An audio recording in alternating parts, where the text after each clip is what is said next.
Hello, and you are listening to EcoJustice Radio on KPFK Los Angeles and KPFT Houston. A project of SoCal 350 Climate Action, our show presents environmental and climate stories from a social justice frame, featuring voices not necessarily heard on mainstream media. Welcome, I am Jessica Aldridge. On today's show, Native Habitat, Preserving the Wetlands of the World. Host Carrie Kim will be interviewing John Villa, Executive Director of the Huntington Beach Wetlands Conservancy on the Orange County coast of California. The Huntington Beach Wetlands Conservancy is a nonprofit founded in 1985 with the goal of acquiring, restoring, and protecting the coastal wetlands on the Orange County coast for future generations. The Huntington Beach Wetlands is part of a system that once spanned nearly 3,000 acres. A precious 180 acres now remain in southeast Huntington Beach, where the Santa Ana River meets the Pacific Ocean.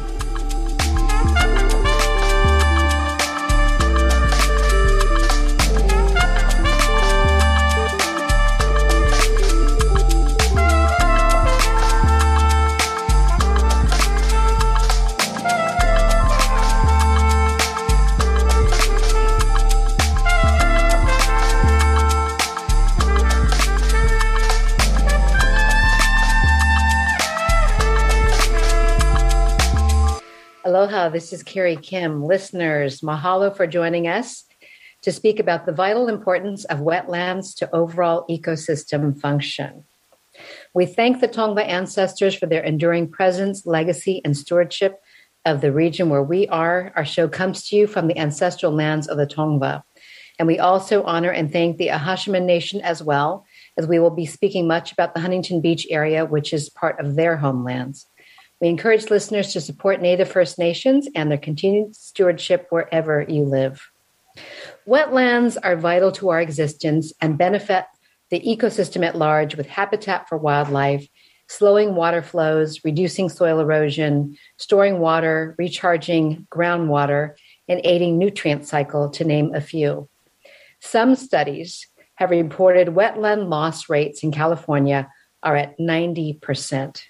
The Cienega Wetland Complex has been compromised by urbanization, the Sacramento-San Joaquin Delta by agriculture and flood protection, the San Pablo Bay by gold mining and diking, and the Central Valley by turning floodplains into farmland.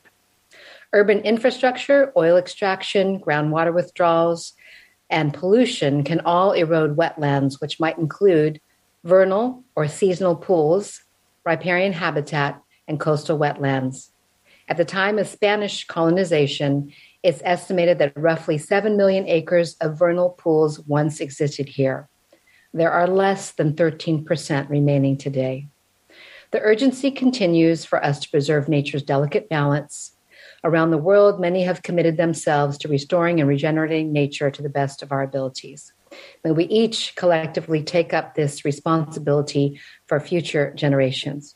Today, we welcome John Villa, Executive Director of the Huntington Beach Wetlands Conservancy, to share deep insights into the value and urgent need to protect local and global wetlands. Welcome, John. Thank you so much for joining us on the show today. Thank you very much, Carrie. I appreciate you wanting to have me on your show. So thank you very much.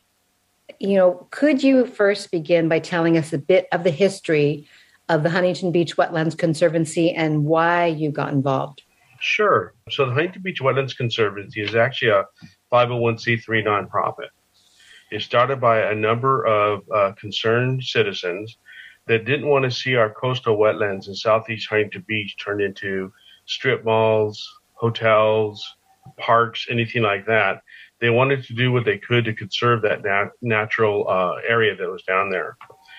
We've been in existence for 37 years with the intent of buying property, key phrase here, restoring it back to a wetlands and maintaining it.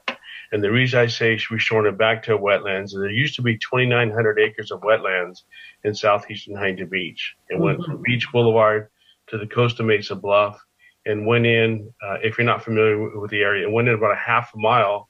That was all underwater. Wow. And then in the 1920s, they discovered oil in Huntington Beach. and they built up a maintenance road that had railroad tracks and a road so they could put lumber across it and metal for the oil rigs. That's now PCH. Mm-hmm. That's what stopped the saltwater from coming in. Mm-hmm. And then there's a reason why we're called Orange County, and that it used to have a lot of agriculture within the county of Orange, primarily orange orchards, but there was a lot of other agriculture that existed as well. So we have what runs through our property on the eastern edge. Is called the San Andrea Riverbed. Mm-hmm. It actually takes headwaters from the mountains as snow and runoff occurs, takes you through San Bernardino County, Riverside County, and Orange County. That's how it goes through the San Andrea Riverbed, and that's how it exits to the ocean. Well, Orange County forefathers decided that they wanted to cement off both sides to stop the agriculture from being flooded through heavy rains and also through other natural effects. So when they did that, that stopped the fresh water from coming in. Mm-hmm. So basically that dried up the entire area of 2,900 acres of southeast Huntington Beach. Mm-hmm. So what we did is we worked to attain the funding to acquire the property, went through all the permitting authorities so we could restore it, and we maintained it. Like I said, we've been doing that for 37 years. Mm-hmm. Part of that also worked with entities like Orange County Public Works, because we have 2 flood channels that go into our marshes, and they used to turn and go directly east and empty into the San Andrea Riverbed. What we did is we had them turn it at the very end, go through our acquisition we had in 86 called the Talbert Marsh, and that turned as an exit to the ocean, but that's also how we get all of our ocean water. Mm-hmm. So that is what started the whole process for us 37 years ago. Well, of that 2,900 acres, I mean, how much of that still is really existent? Because I thought that it had reduced down to really like very, very small amount of acreage. Yeah, right now what we've restored is 127 acres back to coastal wetlands, complete, fully tidal wetlands.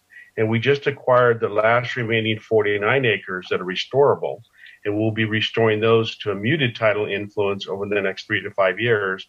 So we'll have a total of 190 acres that are going to be restored. So we're going to be just under 6% of what used to be there. Wow. Is that all that can actually be reclaimed as wetlands given development that is there and existing infrastructure that's there now?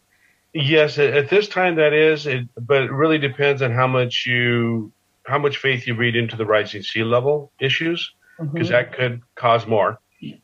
Okay. But at this time, the last piece of property we just bought of 49 acres is currently the last piece of property in southeastern Huntington Beach that's convertible back to a wetlands. Mm.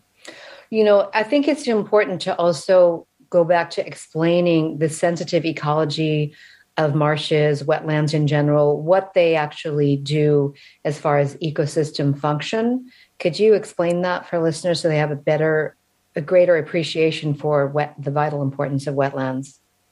Sure. And your definition that you had of wetlands kit on all the key facts, we'll talk about those again. I mean, first and foremost, it's a habitat for nature. Mm-hmm. We have anywhere from 6 to 8 either endangered or threatened species that come into our marshes on an annual basis, birds that come through there. So we're in the Pacific Flyway, so it's a great place for them to stop as they're heading north or as they're heading south. And we also see a lot of nesting that occurs in our marshes. If the marshes weren't there, some of those species wouldn't have a place for them to nest. A good example for that is the California snowy plover. This is on the threatened list. The biggest problem that they have is mom plover doesn't build a nest as a typical nest would be. She basically goes to the sandy beaches, twists her body around to make a divot, and that's where she lays her eggs. But what's happening to our beaches? They're all being taken over by humans. A lot of loud noise, people walking dogs, especially now with a lot of electric bikes, more noise. So we're seeing less and less of those within the beaches. On an average year in Huntington Beach State beaches, we might see, and that's about 17 miles long, we might see 4 to 5 snowy plover nests within the beaches. Compared to what? I mean, historically. Let me give you another little tidbit. First year of COVID, we had 15 nests up here because nobody was at the beaches. Right. Everybody was home. So I think we'd see a bigger influx of the amount of that particular threatened species if we had more habitat for them to be able to build their nest, or in her case, make the divot in the sand. So what we provide in a wetlands environment are those beaches.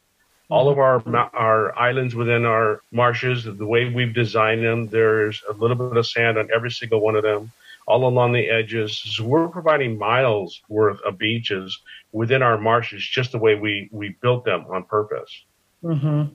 So species protection is a great thing, because in other cases with endangered species, they use specific plants to help so that they can build a nest, but also to keep them away from predators that are trying to go after them and also their nest. So number one, that's the main reason we do is protecting the wildlife that goes and uses our habitat for nesting and for raising their young. And then what about all of the issues around water and reducing erosion and helping with water flows, flood protection, all these other issues that the wetlands help? Great point. Like I mentioned, it used to be 2,900 acres. If you look at a lot of the neighborhoods with just surrounding our wetlands to the north, and I say to the north because we're in a weird situation in Southeast Huntington Beach, because our beaches actually face south. They don't face west, just because the way the curvature does in the beach. So the homes to the north of us, for the first maybe quarter mile to half a mile, most of those streets are at sea level or just barely above sea level. So if we have a major rain issue, what would normally happen is it would flood. But because we have a number of flood channels within the city, all of the flood channels, or all the city streets drain to the channels, which are lower than sea level. All that drains to the marshes, and the marshes act as the catch basin. So all that water comes in and it just fills up our marsh. Right. And it waits till the next low tide. And then when that low tide comes in, it all goes out to the ocean. So that's another effect that a wetlands does, is it does act as that catch basin for higher elevation areas around it, so it doesn't get flooded. Now, what is the issue around stormwater and the marshes? Biggest issue we have there is it's unfortunately not clean water. You get runoff that comes off the street. So the first thing we all know, whenever it rains for the first time in a season, you never want to stop very fast at an intersection, because all the oil that's on the ground. Well, guess where that water and oil mixture is going? It's going down the drains, it's hitting the flood channel, and it's coming to the ocean. That's an unfortunate thing for us, is that comes in and there's no natural way to clean it, as it's just in the water. With the other effect we get, and you mentioned it also in your opening remarks, is pollution. There's a lot of pollution within those channels. And one of the things we've had to face in Southern California and a lot of other areas, I don't want to just say Southern California, is we get a lot of homeless that sleep within those areas. Well, when a rain occurs, especially if it is a really good rain, guess where all that trash goes down? It goes right down those flood channels directly into our marshes. Right. So even at 127 acres right now that we've converted back to a wetlands, we probably pull 5,000 to 6,000 pounds of trash a year out of our marshes. Oh my gosh. Unbelievable. Wow. Can you talk about the way the marshes also filter and purify water? I mean, I don't know to what extent that's really possible when the water is as polluted as it is these days, but if you could speak to effect. So think about a filter on an aquarium or a filter on a pool. So in a pool or jacuzzi, it's diatomaceous earth. In an aquarium, it's probably charcoal filter. The water goes through that medium.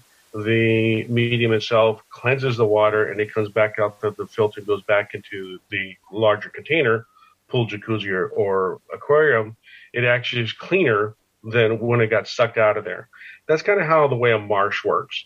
So in this case, it's gravity. So gravity will naturally pull water through the soil. The soil acts similarly as the diatomaceous earth or the charcoal. The heavier particles stay on the surface. So the water gets pulled down through the soil itself. When it goes into our aqua filter below, it's actually cleaner than it came into the marshes.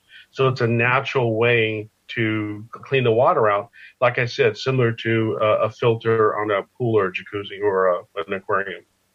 Though it's unbelievable how important the wetlands are to our ecosystem function. But again, they are underappreciated. Many people undervalue their criticality, I want to say. But I want to go back also to have you explain what is the difference between a marsh and a wetlands. It's very basic, but I think it's also important to not take some of these things for granted, that we know what we're talking about. So technically, they're one and the same. Okay.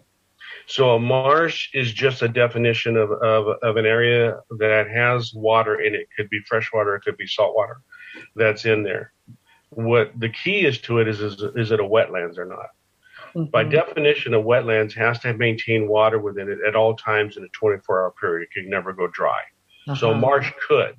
Right. So depending on the type of marsh you have, especially if it's a freshwater marsh, it could drain, especially during the summer months, and dry out. Because there's not enough water going into the basin, for example, to hold and maintain water there. In our case, with the wetlands, our center channels are 2 feet below sea level. So we always maintain. Even when we get a low tide or even an extreme low tide, there's always water in our marsh. So that's the difference between a marsh and a wetland. Could you explain some of the different types of wetlands, just to give a few examples as well? So the way we normally look at it, the term we use in the business is more of an estuary more than we call it a wetlands or a marsh. Okay. By definition, they're all the same thing. Okay. So in our case, with an estuary or with a marsh, of the wetland, saltwater marsh, all of our water is tidally influenced, and it comes from the ocean. So when you look at our marshes, 100% of the water in there is salt water, with the very few times that we actually do get rain in Southern California. Then you might get the 1 or 2% of fresh water coming in. That's where you get brackish water. But for the most part, it's all salt water. So a wetlands, in our case, it has to be tidally influenced, has to remain wet at all time, can never go dry. And the variation of water levels within our marsh is tidal dependent. So because we get 2 high tides and 2 low tides a day on the Pacific coast, that's what happens in a marsh. It goes up and it goes down, it goes up and down twice a day. Right. And then depending on the time of year, what phase of the moon we are, we can also get king tides, which means we get an increased amount of water that goes in our marshes as well. Could you talk about, when you did describe the fully tidal wetlands, what that actually means when you say they are restored to being fully tidal wetlands? Yeah, so I'll explain to it in tidal and muted tide. So in the case of a tidal wetland, fully tidal, that means all of our water in our marshes vary in height and elevation, just like the tide out in the Pacific Ocean.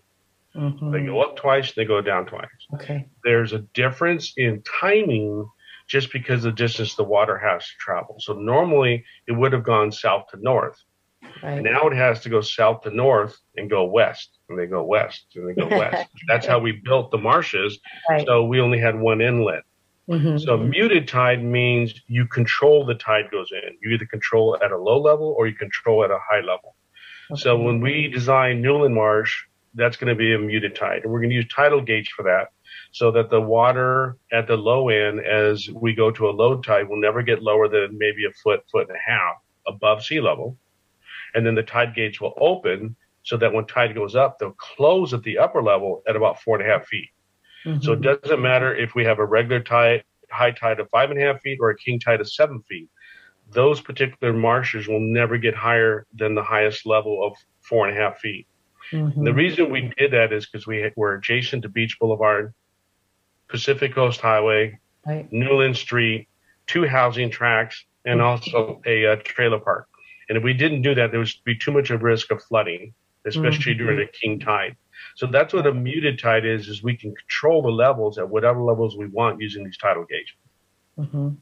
What do you have to say about the way development has gone along the coast? Because obviously there's many areas, wetlands, floodplains, where we never should have built in the first place. I mean, I don't know if you have any commentary on that. Maybe it's kind of one of these things that we can't change the past to some degree. Yeah, we can't change the past. All we can do is look for the future. If things come up, the good thing is nowadays it has to be on the coastal development plan. it has to be approved by the state of California. And if it's zoned as coastal, it really takes a lot to get it to move off of that dime and get it off of being zoned as coastal. So that's the good news, is we finally took some time to say, don't do it anymore. So I think it'd be really difficult for somebody to come in and try to say, we want to take over this property. It's across PCH. It happens to be a great place that we could put a, 10, 20-story hotel. But in order to do that, you'd have to get it rezoned. And I think it'd be really difficult to rezone it at this time in our history. So zoning it as coastal does give it a certain amount of protection in any case. Yeah, because anybody that's going to want to try to rezone it, that's going to be an uphill battle and a lot of money. Mm-hmm. Thankfully. What would you say that the public really needs to know to better care for and protect and serve wetland areas? Is it just a matter of education? I mean, literally. Yeah, there's a lot of education that needs to take place, and we're doing a lot of that with local schools. Mm-hmm. Yeah, elementary, middle school, and high school. But we're also doing it at the adult level.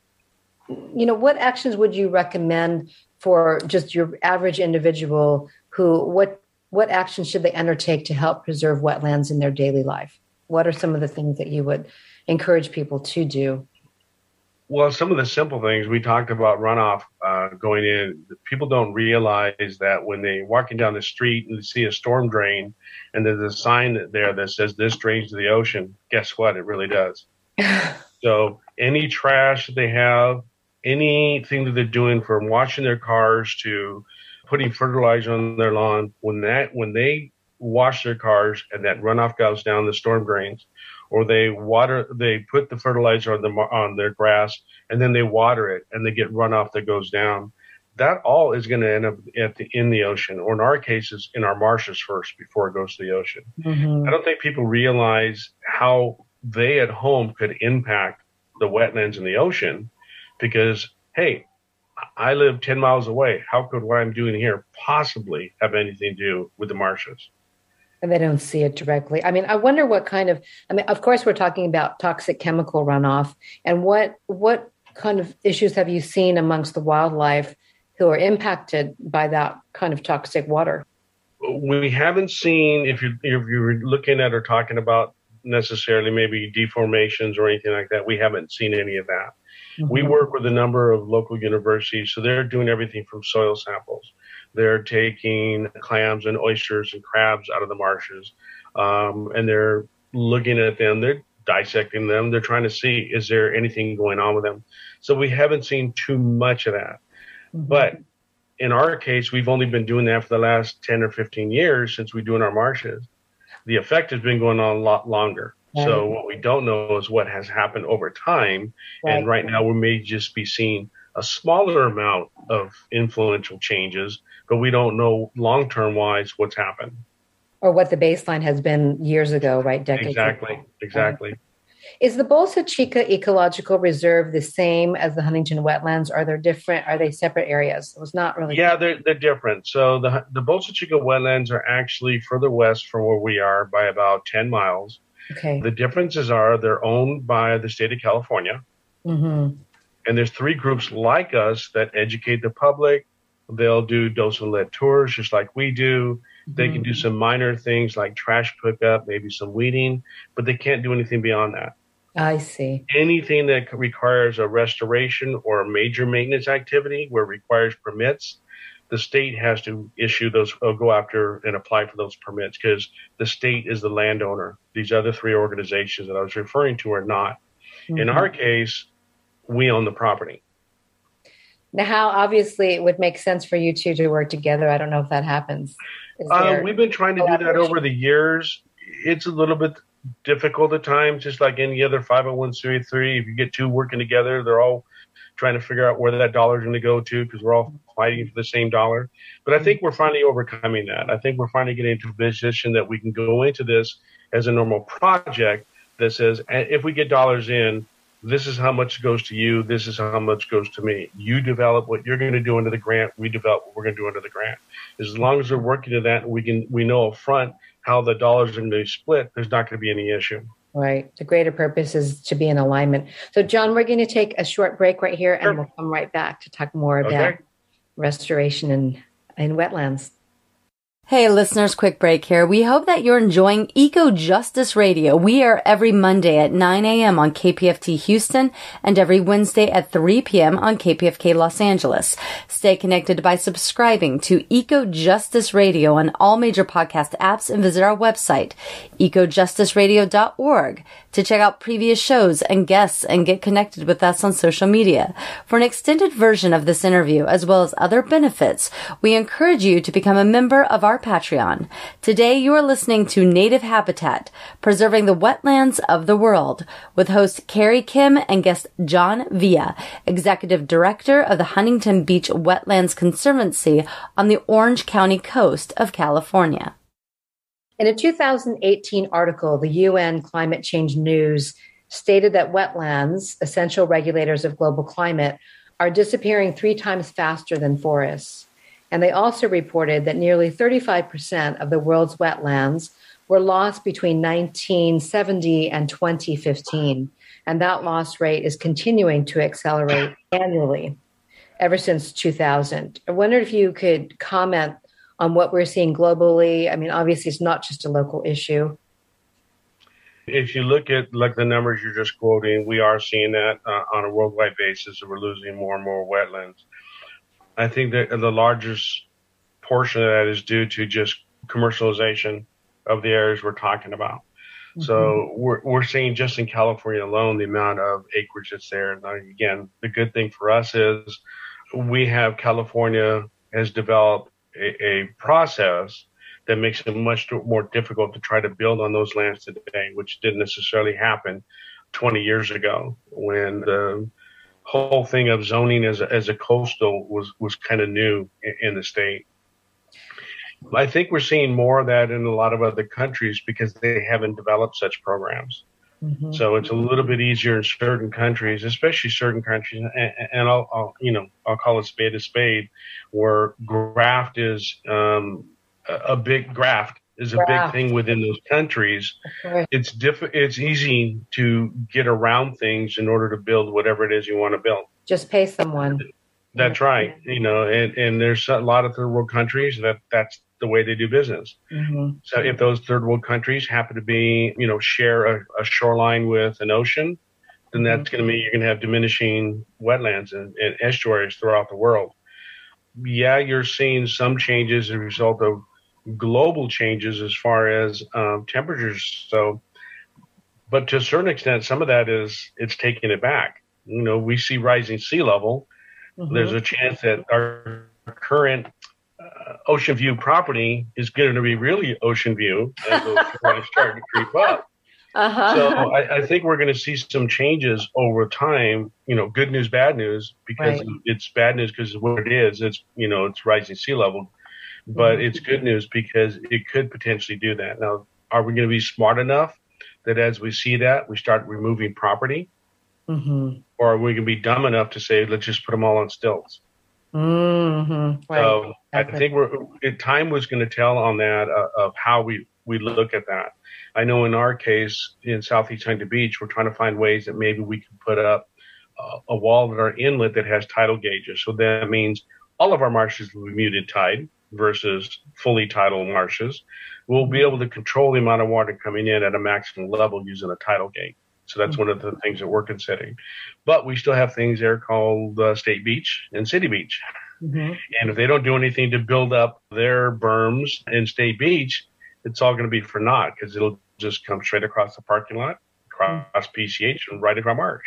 Mm-hmm. So we're working with the city, we're working with the state and the county, looking at right now, what do we do to develop plans for the future? How do we take care of that? How do we look at rising sea level over time? So, yeah, we're seeing a big change globally on the amount of acreage that is available for wetlands, which also means for the habitat for these animals.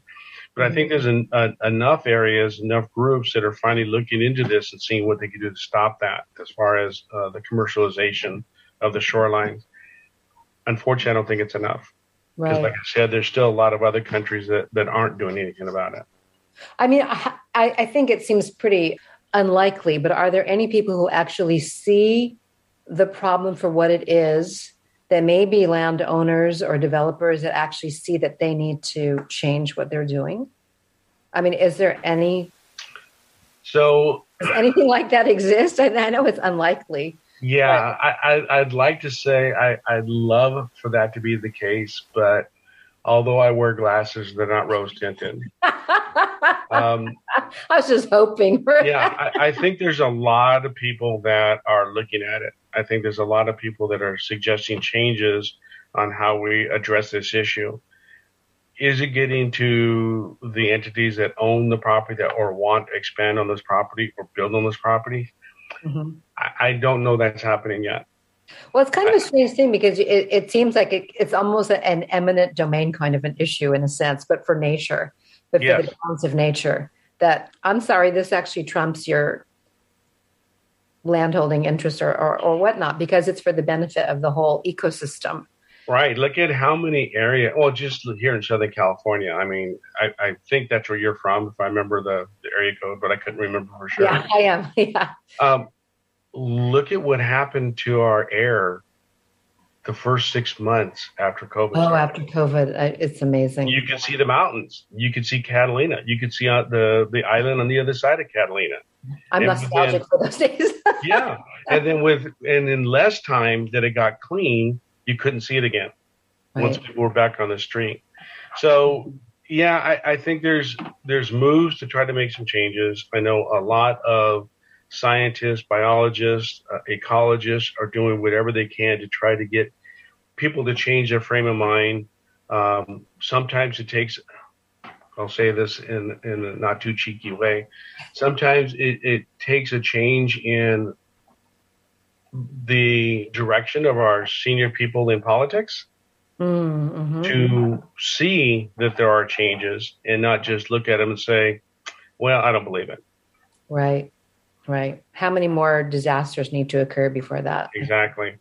Or how many more species have to go extinct? Mm-hmm. I wanted to see if you could talk a little bit about dewatering from groundwater withdrawals. I know you mentioned that commercialization is really one of the most fundamental reasons why wetlands are eroded. But what about dewatering? Well, I guess it depends on how you are referring to that, because if it's in our case in Huntington Beach, we have some deep freshwater wells along the coastline, but that's to stop the saltwater from coming in. Okay. So in our case, we're not doing anything like you're referring to because we have to have the water there. In other areas, does it have an effect? Yes, of course, by removing the water. Making the changes within the structure of a wetlands, there's a lot of factors that can take that into consideration. If you start removing some of the aquifilters, and that means, one of the questions that has come up, does that cause a harder draw on the water within the wetlands? I would think definitely. So if that's happening, is that also another reason why we're seeing less water in the wetlands? Now, if it's tidal wetlands, I'd say there's something else going on.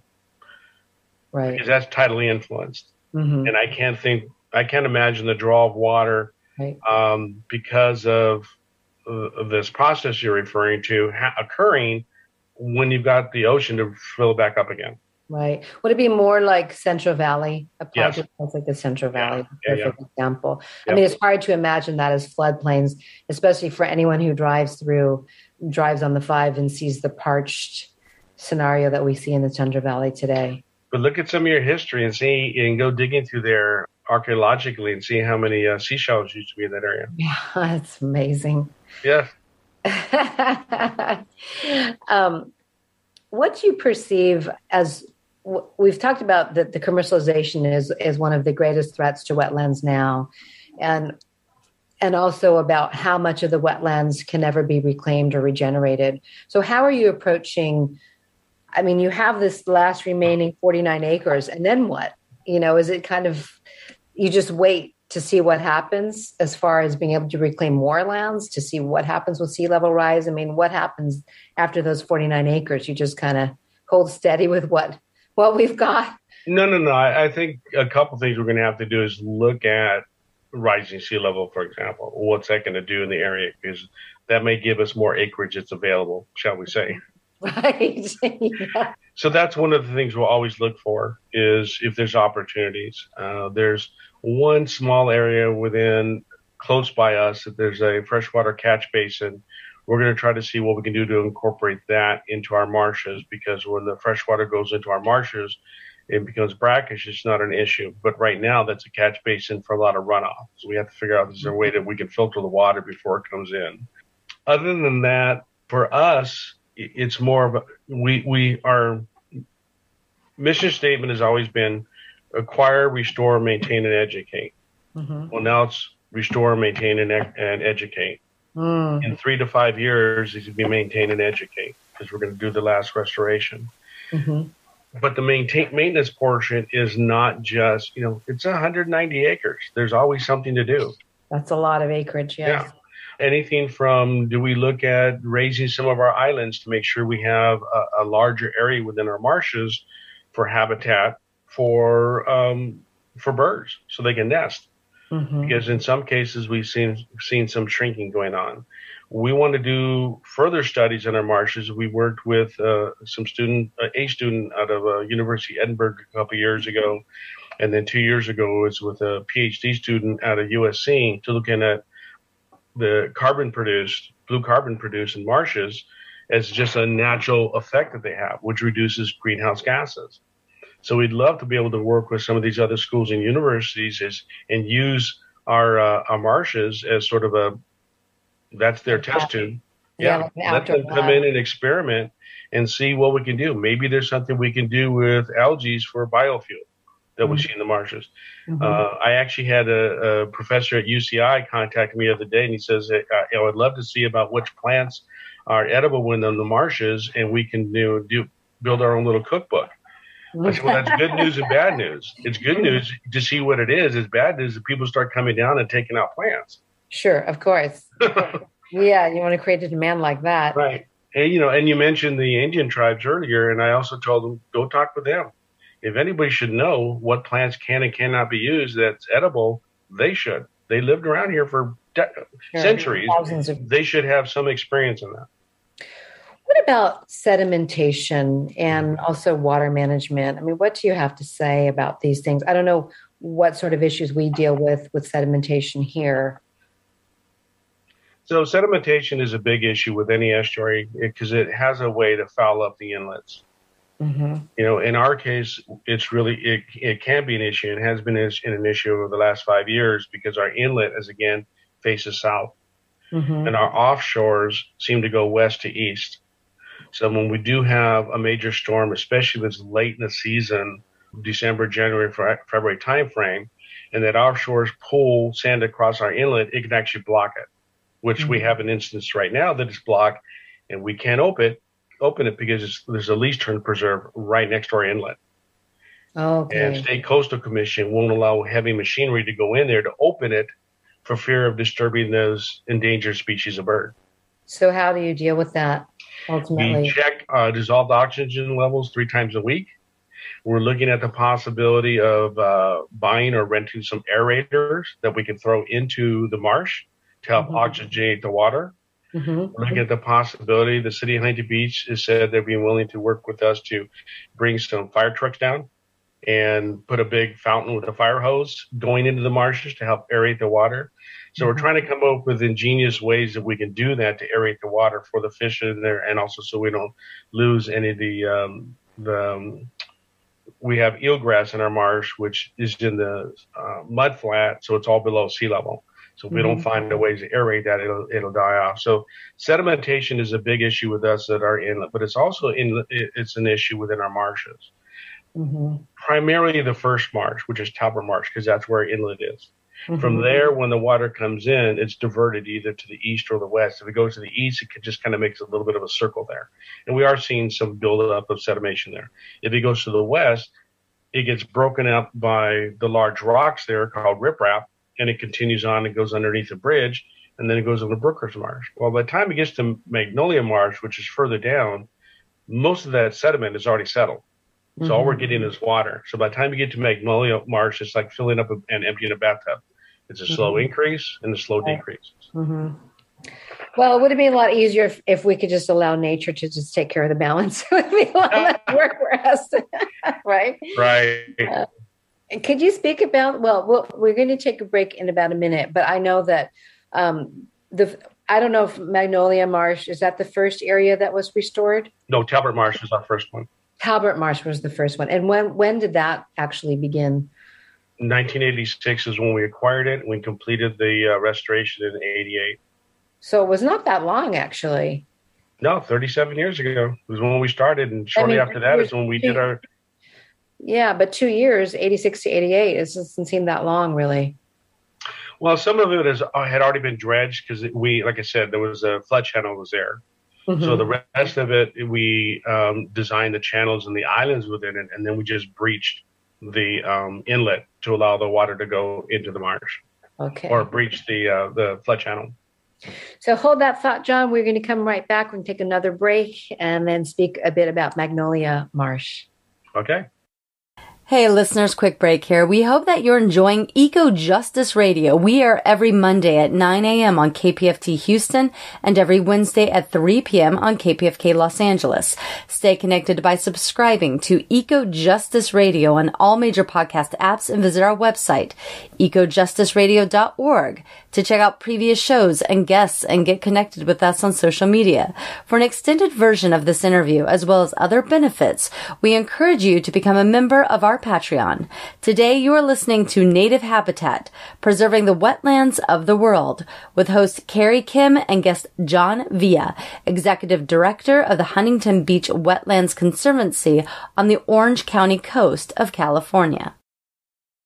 So could you speak about the difference in acreage, John, between Magnolia Marsh and Talbot Marsh?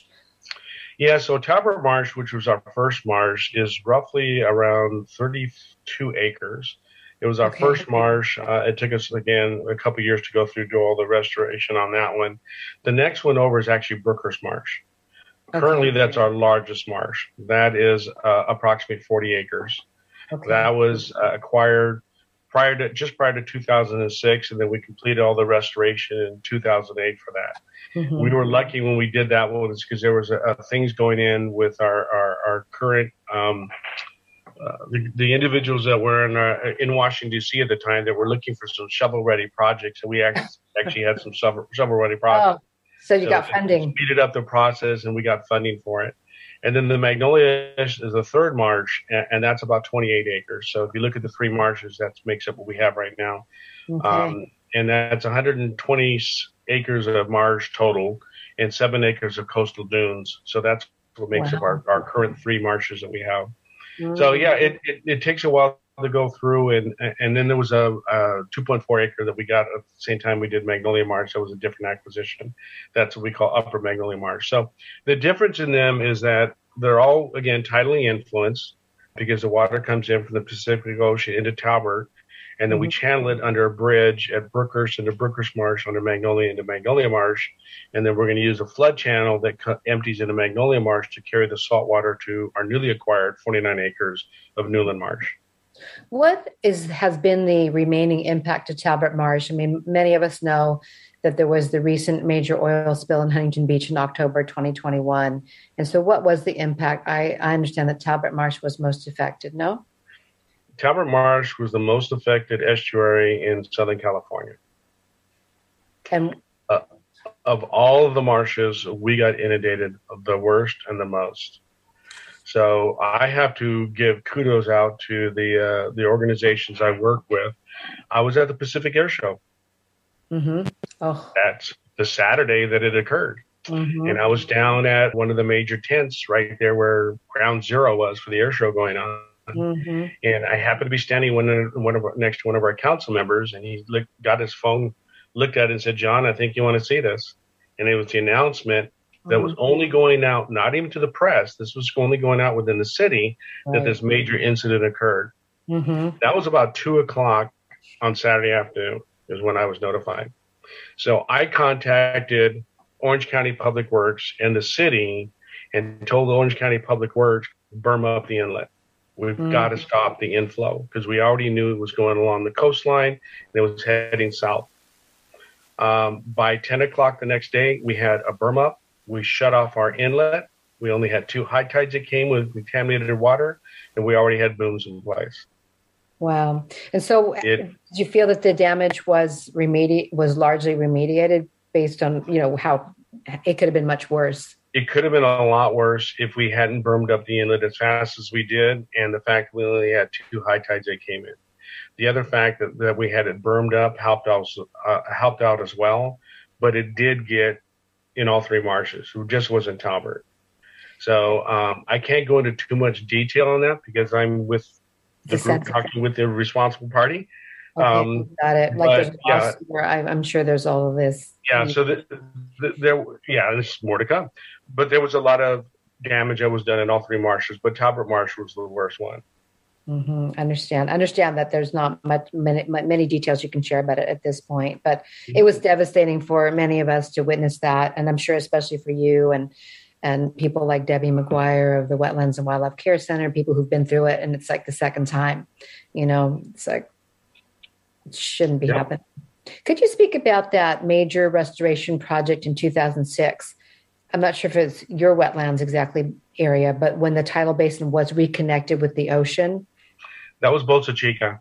Oh, okay. So they, like us, they share the same problem. They share the offshores that go west to east, and their inlet got completely closed off. Mm-hmm. So they had to work with not only State Coastal Commission, because those are the ones that they have to get the emergency permit for. The luxury that they don't have is they don't have the California Least Turn Preserve right next to their inlet. Oh, I do. Right. I mean, you walk up from our inlet, go about 40 feet, and there's the California Least Turn Preserve. It's not very far. Okay. So they didn't have that to deal with. But what they did have to deal with, which is an issue, is like I said before, they don't own the marshes.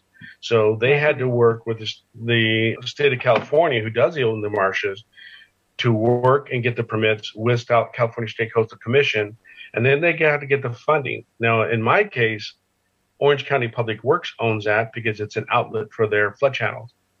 That's not the case of the inlet of Balsa Chica, and it costs almost $1 million a year for them to open that up because they have to go and dredge it, and then they have to move the sand somewhere else. Mm-hmm. In our case, they do the dredging, and sometimes what they usually do is move the sand within State Beach. They don't have to take it anywhere else.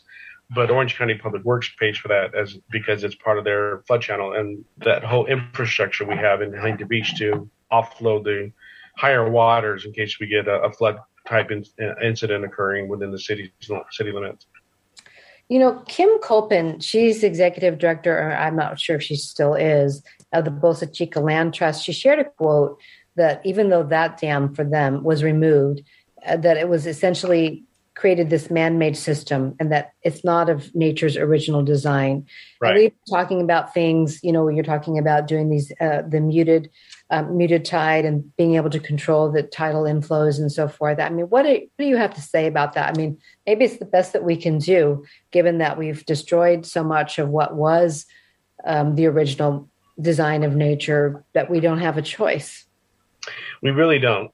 Both Balsa Chica and us, and Kim still with the land trust.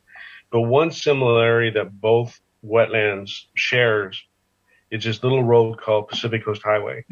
Oh. And that stopped the saltwater from coming in. Mm-hmm. It used to come directly. There was no city beach or state beach there. There was no Pacific Coast Highway. It went directly in and went directly out. So yes, it's all man-made. And when they put in the structures for the oil rigs in Balsa Chica, like they did in our properties over in Southeast Huntington Beach, it rearranged things. Like I said, our water would have normally gone directly from the south to the north across what is now PCH. And we had to redirect ours to go south to north in Talbert, but then it goes east to west in order to get to Brookhurst. And then it goes east to west in order to get to Magnolia.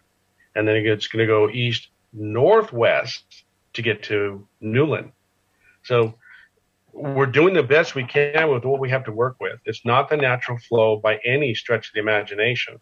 But what we've been able to do is reintroduce tidal waters into the marshes and make it as close as we can to what was there.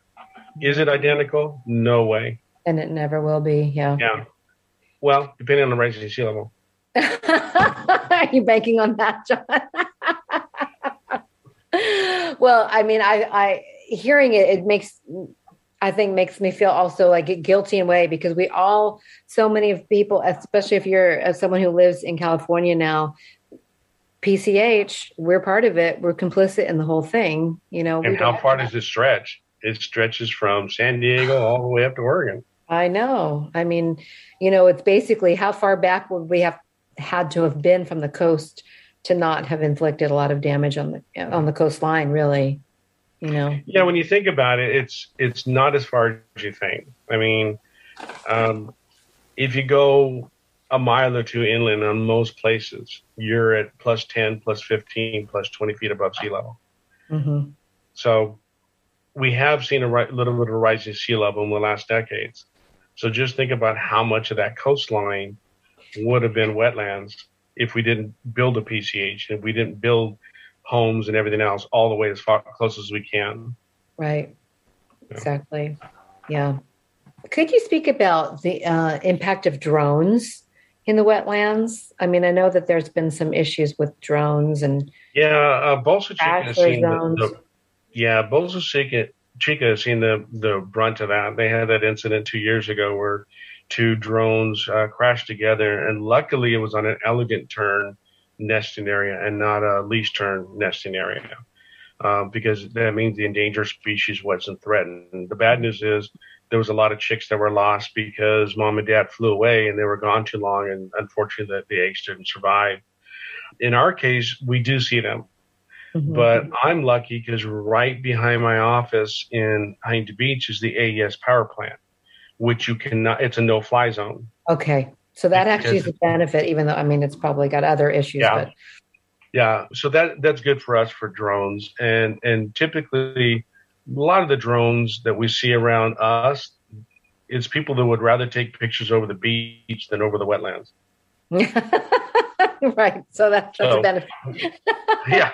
We don't see that much of an issue, but the ones that happen in Balsa Chica, we still have never quite figured out what the heck were they filming.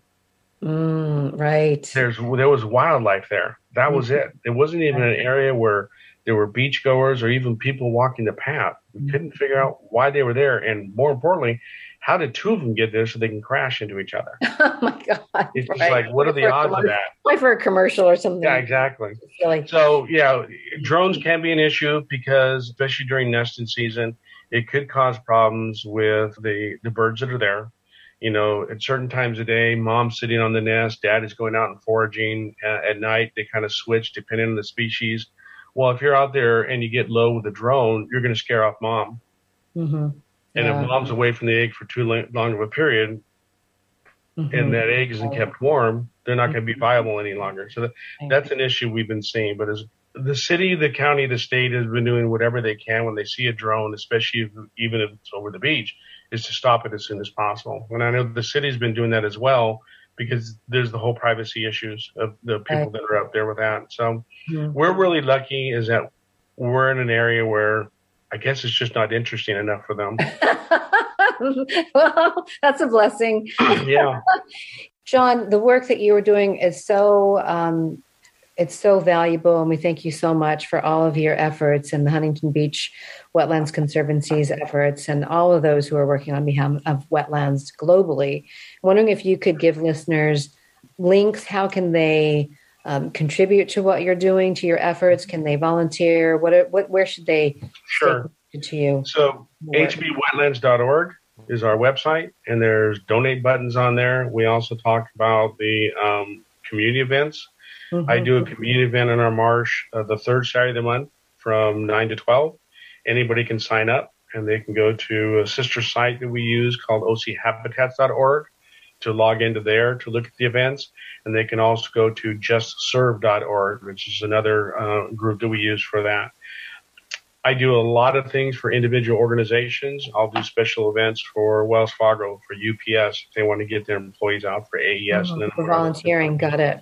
Yep. I do a lot of work with local churches, local organizations, and businesses. So if they want to do something special for their employees to come out, we'll do that as well. So we have a lot of different ways that you can find out about us.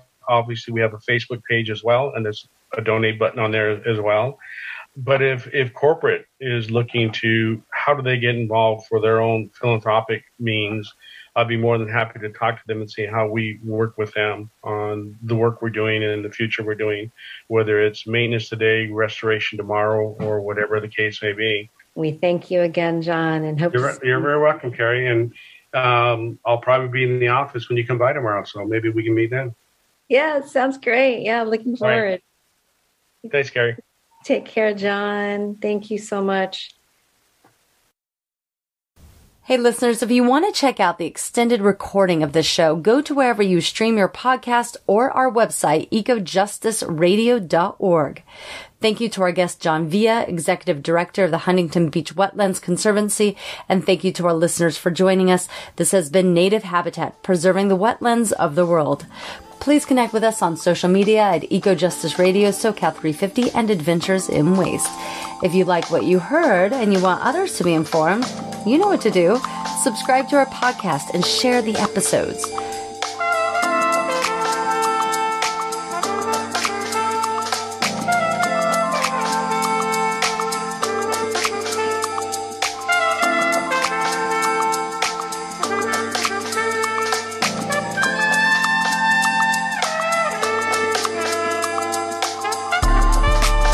You have been listening to EcoJustice Radio on KPFK Los Angeles and KPFT Houston, a project of SoCal 350. The show can also be found on all major podcast apps and at ecojusticeradio.org. Created by Mark and JP Morse, executive producer Jack Ite, producer and co-host Jessica Aldridge, co-host Carrie Kim, and engineer and original music by Blake Quake Beats. And until next time, remember, the power is yours.